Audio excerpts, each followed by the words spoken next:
Now, our next very important question is obiter dicta and ratio decidendi. It is one of the very, very, very important concept of jurisprudence.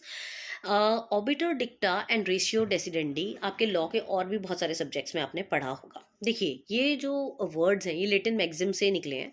Obiter dicta and ratio decidendi आपके एक complete statement के दो हिस्से हैं। Obiter डिक्टा का मतलब होता है एक ऐसा पासिंग रिमार्क, मतलब चलते चलते जो बातें कह दी जाती हैं उसको कहते हैं ऑबिटर। तो ऑबिटर डिक्टा का मतलब है जब कोई जज अपना स्टेटमेंट सुनाता है, जब जज कोई अपना जजमेंट दे रहा है, तो उसके जजमेंट के कुछ हिस्से होते हैं।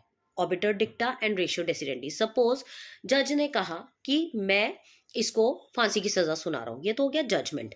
बट अब वो खाली इतना बोल के चुप नहीं होगा, वो उसके अलावा भी चीजें बोलेगा। अब वो अलावा जो चीजें बोली होंगी वो क्या बोली होंगी, जैसे सपोज एक एग्जांपल देती हूँ। उन्होंने कहा कि इसको फांसी की सजा मिलती है क्योंकि इसने 4 आदमियों का मर्डर किया था। तो 4 आदमियों का मर्डर करना हमारे समाज के लिए बहुत ही गलत उदाहरण दे रहा है, क्योंकि बदला लेने के लिए किसी को मारना इज नॉट गुड। हमें ऐसी चीज़ों को रोकना चाहिए और आगे से ऐसा ना हो, इसके लिए एक उदाहरण देना चाहिए। अब मैंने ये इतनी लंबी कहानी जो गाई, इसी में मैंने ऑबिटर डिक्टा और रेशियो डेसिडेंडी दोनों बता दिया। कैसे? जो जजमेंट दी वो तो दे दी, मगर और उसका रीजन मैंने क्या दिया, क्योंकि इसने 4 लोगों का मर्डर किया। ये क्या था? ये था ratio decidendi. Reason, ratio decidendi is the reason for the decision. जो आपने डिसीजन लिया है जज ने, उसका रीजन जो एक्चुअली होता है उसको कहते हैं ratio decidendi. It is the find binding, it is binding, ये बाइंडिंग होता है and reason of final judgement होता है। बट ऑबिटर डिक्टा कहाँ है? यहाँ जो बाकी की कहानी मैंने गाई है वो ऑबिटर डिक्टा है। मतलब जो मैंने प्रवचन दिया है, जो एक जज बाद में समझाता है, कुछ मोरल कोड ऑफ कंडक्ट्स बताता है, ये बताता है कि हमें ऐसा करना चाहिए, नहीं करना चाहिए, सोसाइटी के लिए उदाहरण दे रहा है, ये है वो है।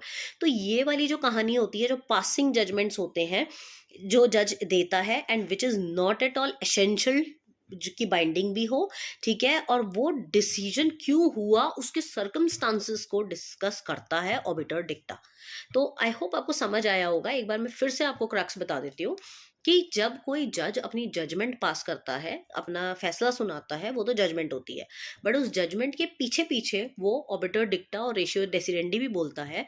रेशियो डेसिडेंडी का मतलब क्या होता है कि उसका रीजन, कि उन्होंने वो सजा उसको क्यों सुनाई, वो रेशियो डेसिडेंडी है। और वो सजा देने के पीछे जो सर्कमस्टांसेस थे कि जज के दिमाग में क्या क्या चल रहा था, उसको कहते हैं हम ऑबिटर डिक्टा। तो obiter dicta and ratio decidendi are the part of this judgement, और वो इस तरीके से डिवाइड किए जाते हैं। तो this is very important question and you will definitely get this question in your exam.